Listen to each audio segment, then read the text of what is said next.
Hi folks in the Film Lab, my name is Matt Brown and I'm a filmmaker, and if you've been watching these videos you know that I'm going to be shooting a movie that takes place entirely in an elevator. I did my recce, decided not to shoot it on location, decided to build it instead, and then last week we built these flats and they're great, but they look nothing like an elevator. So now we have to worry about the noble art and science of set decoration. You're probably aware of this, but everything you see in a movie, usually it's not what it appears to be. If you see a brick wall, it's probably not made out of brick. If you see my elevator, it's probably not made out of elevator.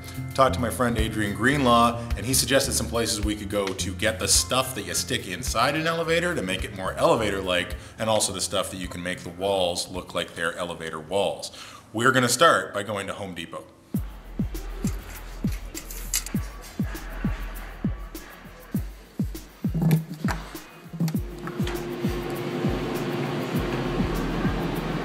Elevator handrail.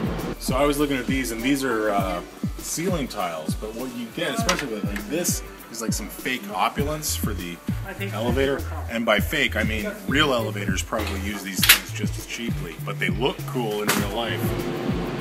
Home Depot is good for the broadly general, but if you want the weirdly specific, you want to go to some sort of a bulk supply store, like in Toronto, Active Surplus, the graveyard of every single piece of electronics equipment ever.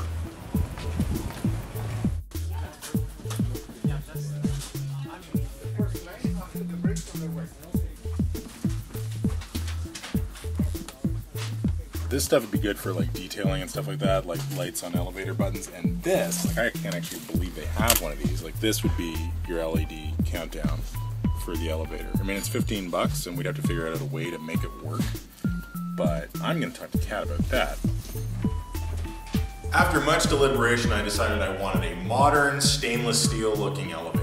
We built the surface of the flats out of masonite, which is nice and smooth and good, but looks absolutely nothing like metal. Now, like the alchemists of old, we have to turn wood into stainless steel, and Adrian suggested that we go to a store called UB Signs and get gigantic vinyl stickers that look like metal.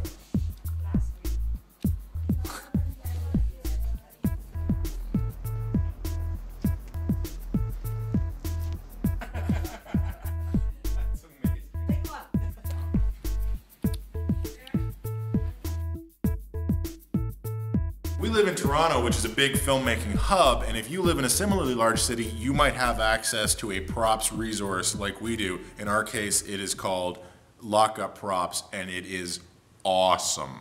They have everything that's ever been created, and hopefully that will include like an elevator panel or something else really significant to us like that.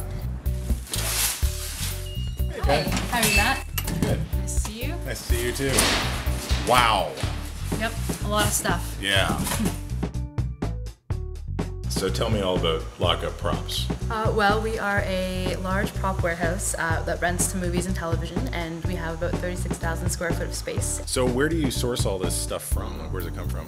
A lot of our stuff comes from set sales. So for example, if a TV show or movie is finishing and wrapping up, they might call Jay, our owner, down and ask him if he wants to take a look at what they have, and sometimes Kijiji and Craigslist and stuff like that. There's a really cool like chaise lounge, cheetah leopard print chair kind of thing that he got off there.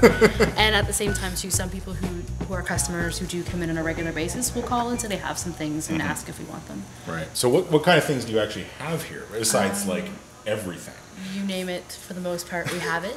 We have things from large medical equipment to tombstones to construction barriers to taxidermy things, crates, spooky trees, school desks, lockers, payphones, telephone booths, cafeteria things, cafeteria trays, baking trays, kitchenware, dead things in jars, and auto sections, paintings, like fishing stuff, so like lobster traps, fishing nets, cargo nets, camo nets, large crates on skids, large spools, oil barrels, oil drums, large satellite antennas, satellites, all different sorts of lights, standing floor lamps, table lamps, oh my goodness, army stuff, planters, vases, candles, metro shelving, did I say lockers, street signs, lamp posts, a roulette wheel, recycling bins, office wear, coffins, that covers, I feel, majority of the things that we have. What do I do first? That would be the first common reaction, I think, if you were a new set buyer or a second decorator.